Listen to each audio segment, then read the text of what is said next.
Pag nabago yung mindset mo, mga kapatid, makinig kayo sa akin ha. Kaya nga hindi mahalaga sa Diyos yung condition mo kung saan ka nagsimula. Hindi yan sinusukat ng Diyos kung saan ka nagsimula. Ang sinusukat niya lagi yung ending mo. You have a great future. Kaya nga huwag ka magtatampo pag sabi mo, mahirap kasi yung pamilya ko eh. Yung nanay tatay ko, hindi nakapag-aral. Sinilang ako sa squatter eh. Kaya ganito, maari. Kasi nandun ka sa environment. Pero dahil mahal ka ng Diyos, nandito ka, sabi ng Panginoon, babaguhin ko yung mindset mo. Maaaring nandun ka sa squatter ngayon, pero babaguhin ko yung mindset mo na ano, temporary ka lang dyan. Anak kita. Parang mahina. Anak kita. Ako ang tatay mo, may-ari ng langit at lupa. Ngayon, pag tinanggap mo yun, dito pa lang ha, magbabago na kagad pananaw mo. Bakit? Yung squatter naging royal squatter. Bakit may anak ng haring nakatira?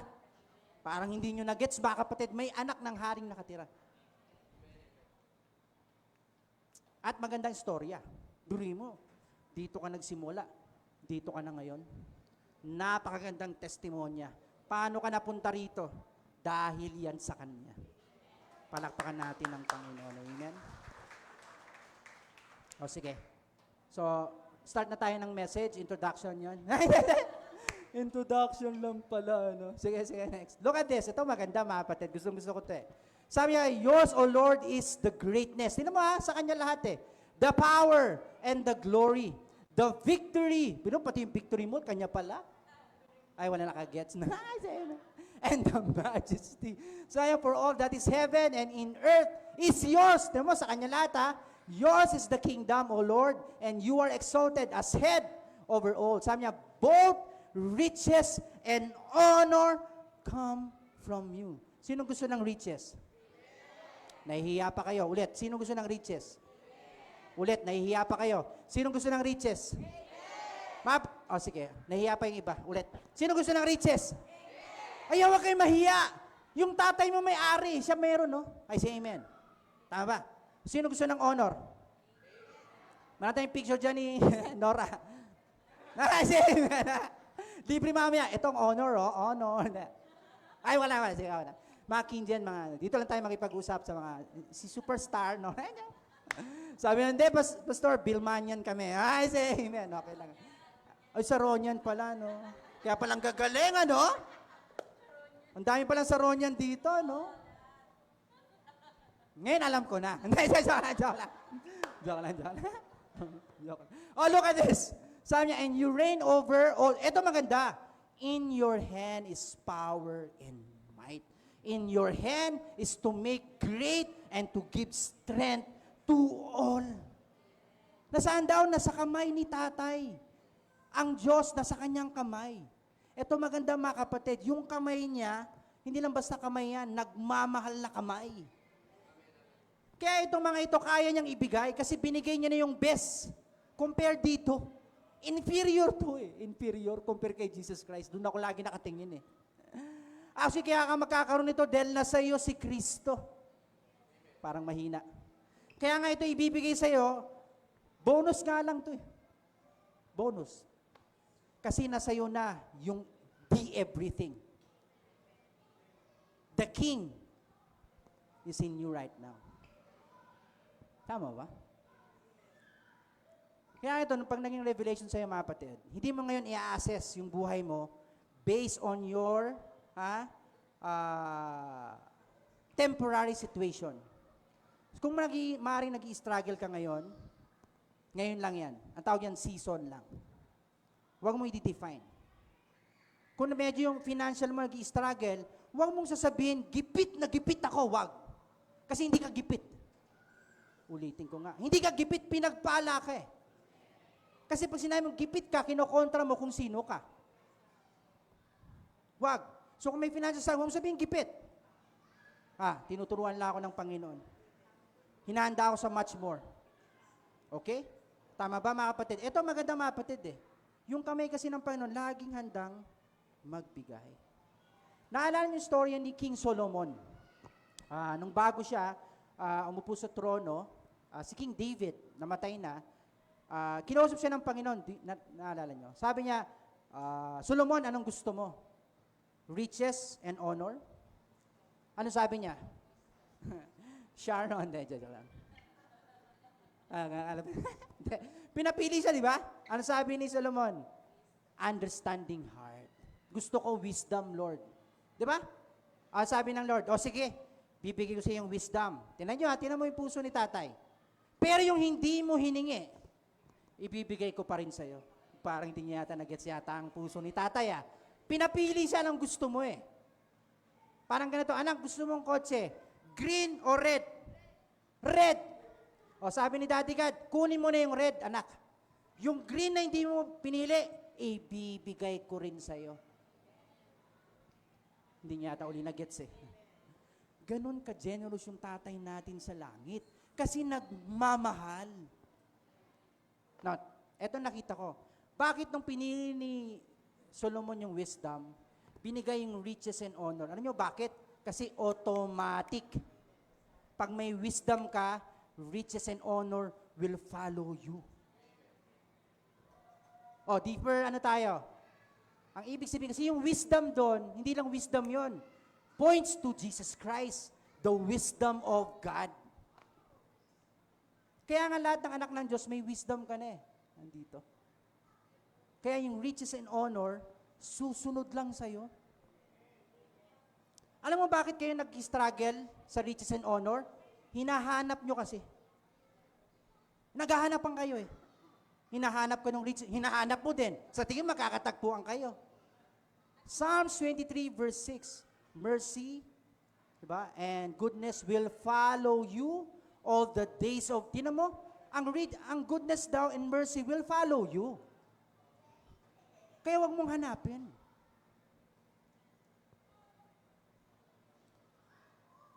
February ngayon, di ba? Love month, di ba?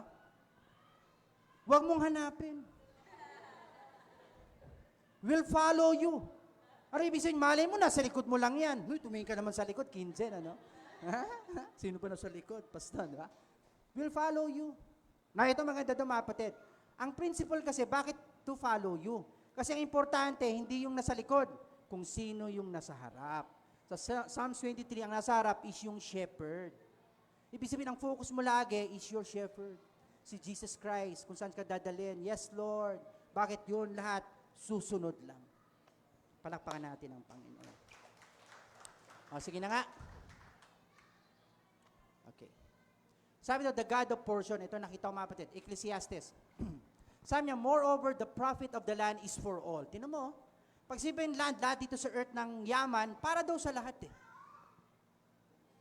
Para sa lahat. Lahat may portion sa lahat. Pati daw yung mga kings, pag lahat na nag-rule dito sa lupa, doon din naman sila kumukuha. Ang implication ng Diyos yan, anak, tandaan mo, hindi ka mauubusan ng yaman. Kasi lahat dito para sa lahat. Hindi para sa mga anak lang ni Henry Sian. Hindi para mga sa Sobel lang yan. Hindi para sa mga hindi. Para sa lahat. Ba? Alam mo, minsan nagme-meditate ako. Totoo ito eh. Nag-research ako. Sino ba pinakamayaman sa history na nabuhay sa mundo? Hoy, alam mo ba na-discover ko si King Solomon? Hindi siya number 1. Ang number 1 si Genghis Khan. Pinakamayaman na nabuhay sa mundo. Si Solomon, number 5 lang siya. Okay lang yun kasi grace yun eh. Number 5. Tama ba? Nag-research ako, yayaman talaga. Ano sabi sa akin ng Panginoon? Anong common denominator lahat ng ni-research mo? Lahat sila patay na. Totoo, lahat yun. Kung nandun po yun, nakakatakot naman si Genghis Khan, di ba? Lahat yun patay na, di ba? Ano sabi ng Panginoon? Lahat ng yaman nila, naiwan. Walang nagdala. So therefore, yung yaman nila, nandito pa rin for you to take. Hindi nyo nag-gets yata, mga kapatid. Nandito yung for you to take. Kaya ang mabait ang Diyos eh. Kahit sobrang yumaman ka dito, hindi mo madadala. Dito yan sa lupa. Para may portion lahat. Ang tanong, mga kapatid, yung gift mo will dictate kung ganong portion ang pwede mong kunin. Kung paano mo gagamitin yung regalo at pabor ng Diyos sa buhay mo. Kaya I say, mga kapatid, kung lahat tayo will follow dun sa ating giftings, enhance natin the favor of God, yung building project natin, mani. Mani yun, mga kapatid. Lahat tayo doon, angat-angat, sabay-sabay. Kayang-kaya niyo.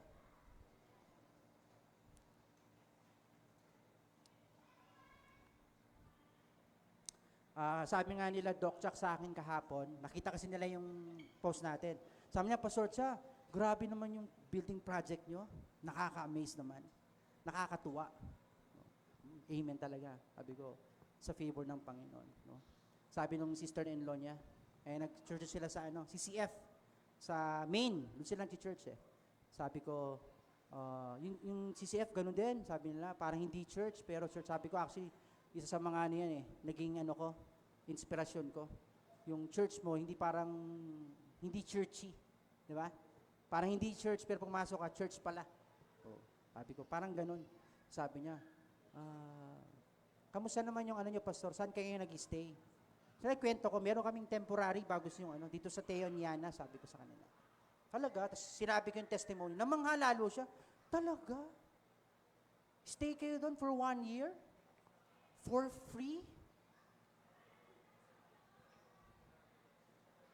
Sino may-ari? Kung akong tatay, pabayaran ko ba yung anak ko? Anak, piso isang upo sa sopa. Hindi, anak mo yun eh. Sana nag-gets yung sinasabi ko. Ibig sabihin naman, even other people can see the favor of God na meron tayo. Pati sila namamangha, hindi naman natin sila kilala, mga kapatid. But they see the favor of God. Good news, mga kapatid, bibisita daw sila sa atin. Palakpakan natin ang Panginoon. Kami niya, Pastor Cha, bisita kami ha. Gusto namin maka-fellowship yung mga, you can come. Sabay-sabay daw sila. Yung kalantuan. Iburi mo yan. Kasi pag malayo doon, dito na lang sila. No? Hindi kayo nag-amen. Sige. Sabi ni Doc Jack naman, dito na sila sa Rizal eh.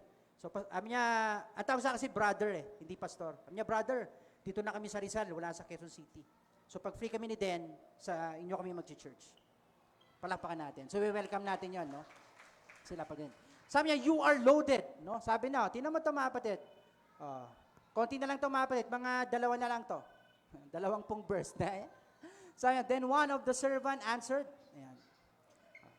Sige po, Ninang, malakong magandang yan. Ayan.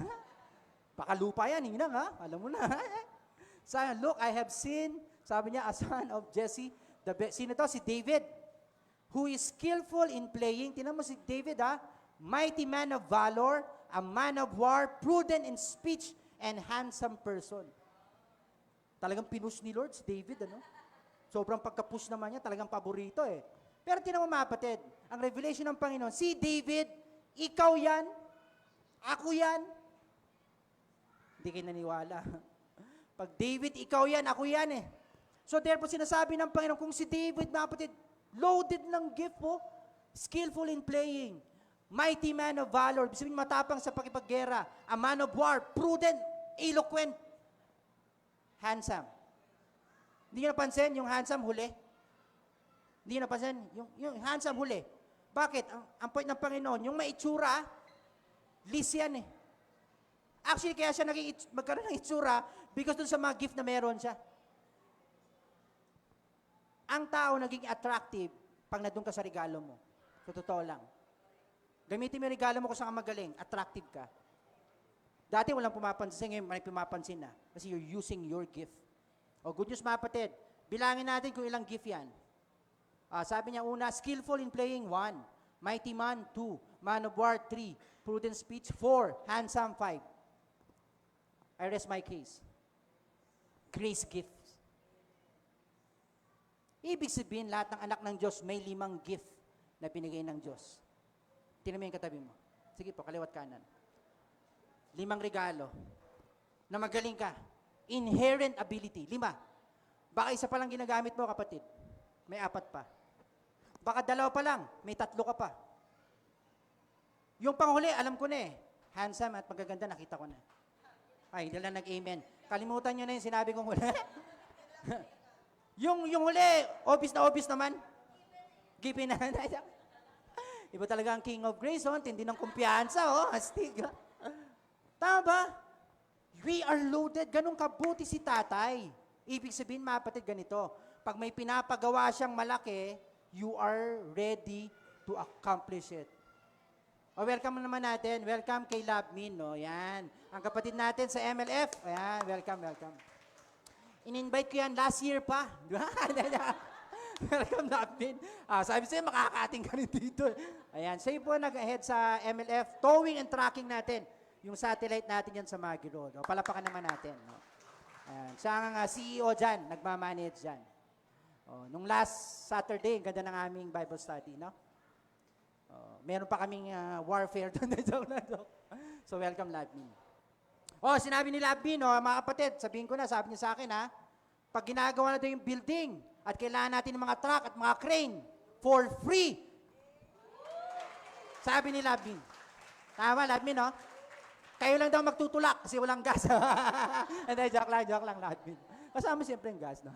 Sabi niya, commitment niya yan sa atin. Pag nag-start na yung building at kailangan ng mga crane, mga ganon, ready sa MLF. Tama, Labmin, no? Palapakan naman natin yung puso ng ating kapatid, no? Ayan. Again, you are loaded, lahat tayo. Kaya mga kapatid, makinig ka sa akin. Ngayon, in-encourage ka ng Diyos. Wala kang madadahilan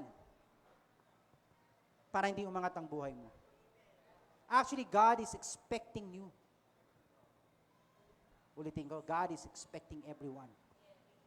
Bakit? Lahat binigay niya na. Hahakbangan mo na lang. Tama ba? Sabi nga, if I will give my testimony then, siguro mga 2008 o 2009, ang work ko dun sa Santa Lucia, nagbibigay nga ako ng butaw dun sa transport, no? 20-20 yun sa parking. So ako naniningil. Kailangan, alas 10 ng umaga, nandun na ako sa parking. Hanggang hapon. So, pagtanghali, dumarating. So hindi ako pwede sumilong, mainit Kaya ako umitim, bro. Maputi ako dati, nakita mo si Noah. Ganyan ako kaputi. I declared by faith. Hindi lang. Ay, saksi, no? Hindi, kaya nga ako kinuha ni Pastor Nick, hindi na to iitim. Halika dito, bagay na bagay sa ito. Tanghali ka maniningil. Hindi ka na lugi dito, kapatid. So, naniningil ako 2008, 2009. Tapos bila pag may word ka sa Panginoon na intindihan, sabi ko, okay naman tong work ko Kumikita naman ako. 250, pwede rin maghapon. Kesa man nakatunga ka sa bahay, pwede naman. Kaya nasabi ko, hindi mo pwedeng, ito na lang. Alam ko, I am for more. Diba? Alam ko, I am for more So, ginawa ko lang for a time. Then, nasabi ko kay Pastor Nick, ayoko na. Rurok na yung kaitiman ko. Sagad-sagad na po. Hindi na kaya ng silka. Sayang, joke lang. Dumating ka lang, mag-decide ka, hindi ako para dito Nag-resign ako, sabi ko, kumuha na lang po kayo ng iba na mas maitim sa akin. Talagang pinupush ka, no? Uy, tumawa kayo mga kapatid. Pwedeng tumawa dito. Libre tumawa dito. Ako na nga sumasangkalang, Diba? Sabi ko, Pastor Nick, magre-resign na po ako. Okay naman sa kanya. So, ang ginawa ko noon, balik ako, tapos nag-decide ako, mag-aaral ako ulit. Doon ako, tapos nandun na ako sa Muraya noon, 2006-2008, no? Hanggang 5 years nandun ako Then nag-aral ako. Bakit? Ganun yun, mga kapatid. Kung naniniwala ka na para doon ka, you have to prepare yourself para doon. Ulitin ko nga. Naniniwala ka para doon ka? O di ihanda mo sarili mo para doon? Huwag mo i-assess kung yun. Malayo pa yan Pero ihanda mo to, bet dadaling ka doon Ang part mo is to prepare, mag-lead ka sa Panginoon. Pwede ba naman yan? Gusto kong magturo. Ayaw mag-aral? Hindi pwede. Gusto kong mag-doktor, ayaw mag-aral? Hindi pwede. Gusto kong mag-drive? Wala kang lisensya? Hindi pwede. Hindi pwede. So, merong ginawa ang Panginoon So, therefore, ito sinasabi ko, kung naniniwala ka na para doon, loaded ka with gifts I-enhance mo lang. Gamitin mo lang. Bakit? Makikita mo, nandun ka na. Dinala ka na ng pabor ng Diyos. I say amen. Sabihin mo nga, I am for more. Hindi kayo kumbinsido. Ulit, I am for more. Yun naman talaga. Kasi anak ka ng Diyos. Don't settle for less. Wag. You are for more. You are for more. I say amen. Talapakan nga natin ang Panginoon. Grabe naman. Okay. So, ibig sabihin, mga kapatid, ito sinasabi ko, ang tawag ko dyan sa 5 is natural ability. Di ba? Principle. Pero may pangalawang importante. The favor. Ano? Tuloy natin. And the Lord is with him. Yan ang importante. Kahit meron ka nung 5, kung di ka niya kasama, sorry ka. Mahirap. Stressful. Pero pagkasama mo ang Diyos, kahit malaki, kayang-kaya. Kahit parang imposible, posible. Bakit? Kasama mo ang Diyos. Palakpakan natin ang Panginoon. Okay, last point. 2 na lang. Ayaw nyo na yata. Ma'am yan, ha? Ganun mo talaga. Proverbs 13, sabi niya, oh, look at it. A good man leaves inheritance to his children. Sabi niya, but the sinner's wealth is passed to the righteous. Ano daw? Yung yaman ng mundo ay ibibigay sa mga anak. Actually, sa ibang translation, stored up. Pang stored up, parang iniingatan lang nila to. Hanggang ready ka na at itatransfer nila sa'yo. Kaya yung mga, sa tingin mo, wala naman tong Diyos, pero pinagpapala, huwag ka maingkit. Alam mo, pinag-iipunan ka lang nila. Sana na-gets nyo, mga kapatid. Nag-iipon lang sila eh. Bakit? Ita-transfer sa atin yon. Biri mo, sila nagpuyat. Sila nagpakahirap. Pero ita-transfer. Hindi yata na-gets. Sila nagpakahirap. Sila nagpuyat, pero tinransfer lang. Kaya nga mga kapatid, ang clincher doon, yung pabor ng Diyos at yung regalo mo na sineserve mo. When you serve your gift, yung business mo, negosyo mo, expect. Yung mga kapatid nating taga First Vita Plus, taas nga kamay. Sige, First Vita Plus. Yun, praise the Lord. Alam mo mga kapatid, tama yung negosyo nyo eh. People business yan eh. And you have Christ in you. Itong contention ko, makinig kayo sa akin, totoo to. Imagine, kung si Jesus Christ pumasok sa isang networking, sabog yun. Kasi siya ang original networker, si Jesus Christ. Kinanker niya ang mundo, gamit niya lang 12. 12 lang. 3 taon niyang tinuruan, tapos umalis na siya. Kaya kung networker ka, yan ang negosyo mo, tama-tama ka dyan. Nasa iyo si Kristo. Kanya-kanyang regalo yan, mga kapatid. Ngayon, kung sa tingin mo hindi ka doon, hanapin mo kung saan ka. Ganun lang naman yan. Naniniwala ako, mga kapatid, ang pagpapala ng Diyos wala sa kumpanya, nasa iyo. Actually, pagpapala yung kumpanya dahil sa iyo nga eh. Ba? Pero gusto ko yung kausapin. Pagpapalain kayo ng Panginoon. Palakpakan natin ng Panginoon. Mga kapatid ha, may transference of wealth ha. Ready na ba kayo? Ay, malapit na yan. Malay mo, dito this year, transference of wealth. Sino bang head ng San Miguel ngayon? Iba na, di ba? Ramon Ang, opo. Mabait yun, di ba? Malay mo, managinip yun. Hindi kayo naniniwala. Tinan mo, natawa kayo. Pwedeng kausapin ng Diyos sa panaginip yun. Kasi nag-iipon lang yun eh. Kunyari, managinip yun ng corona, tapos cross. Tapos nakalagay, King of Grace. Pahanap mo nga ano yung King of Grace na yan. Nakita sa FB, may church pala. Puntahan nyo. Ayaw nyo maniwala. Pwedeng gawin. I-Google. Pinuntahan. Sabi niya, I will finance it. Bakit? Sa kanya lahat yun. Pwedeng gawin ng Diyos lahat eh. Walang imposible. Tama ba? Palakpakan nga natin ang Panginoon. Okay, last verse for this morning. Last na po, promise. Ito talagang pundasyon ng lahat. Look at this. Bakit kailangan ka umangat sa buhay? Sa lahat ng aspeto. Kasi may ginawa ang Panginoon. Sabi niya, for you know the grace of our Lord Jesus Christ, though He was rich, mayaman ang Panginoon.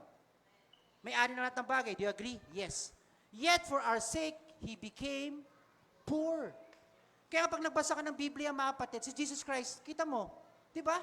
Wala naman siyang, hindi eh. Bakit? Naging mahirap si Jesus Christ eh. Dito sa lupa eh. Pero hindi siya nagkulang. Ulitin ko naging mahirap, pero hindi nagkulang. Alam mo bakit sinabi siya naghirap? Kasi kumpara naman sa pinanggalingan niya, kahit yumaman siya dito, mahirap pa din eh. Ulitin ko nga. Kahit yumaman dito si Jesus Christ on that time, mahirap pa rin yung kumpara sa iniwanan niya. So iniwanan niya yung yaman. Anong purpose? Sabi niya, that you through His poverty might become, I rest my case, sa biyaya ng Diyos. Namatay sa krus, mga kapatid. Nagbayad. Hindi lang para patawarin ka sa kasalanan, kundi para tanggalin ang sumpa ng kasalanan. Kasama yung kahirapan. Kaya mga kapatid, enjoy natin yung year na to. You will see, mga kapatid, supernatural increase, pero restful. May nag-testimony sa akin eh. Hindi ko na sabihin kung sino pumirma na eh. Ang lupit eh. Yung iba nagpapakahirap para magtrabaho. Siya, pirma ka na. Sabi sa inyo, totoo ang pabor ng Diyos. Pag nandun ka sa regalo mo. Ako yun, yung TV5. Ay, nandito lang. Palapakan natin ang Panginoon. Amen ba? It's by the grace of God. Expect more from the Lord. We are for more, mga kapatid. Tama ba? Kinjen, we are for more. No? Yung mga kabataan dyan. Okay? Pwede tayong tumayo lahat. Amen? At awitan natin ang Panginoon. How great? How great?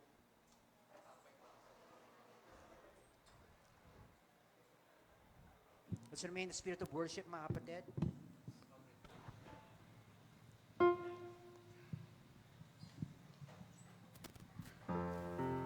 Let's worship the Lord, mga kapatid. Patuloy tayo, sabi nga. Let's give everything to Him. Yes, Lord, we give you praise, God. We honor you, Lord.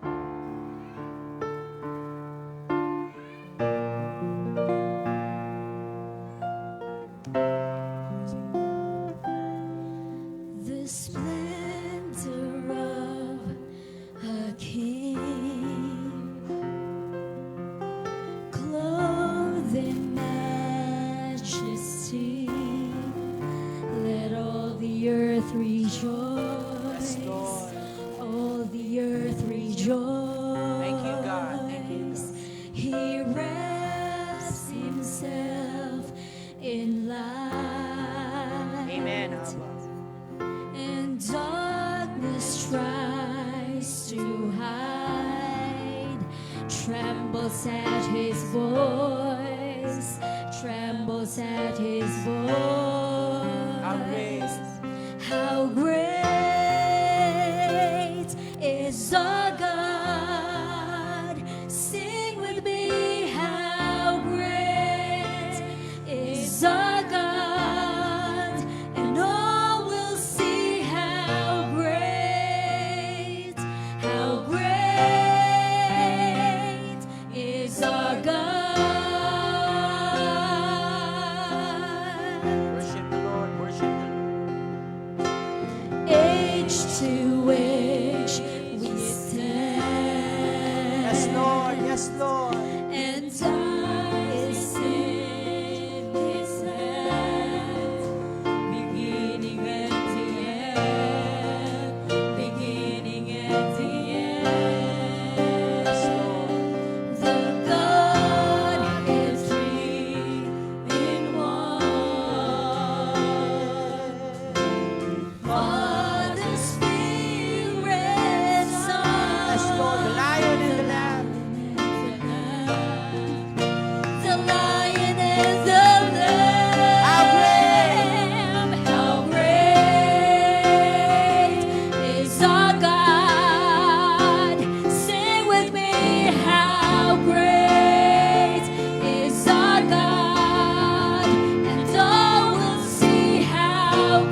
we come to you today.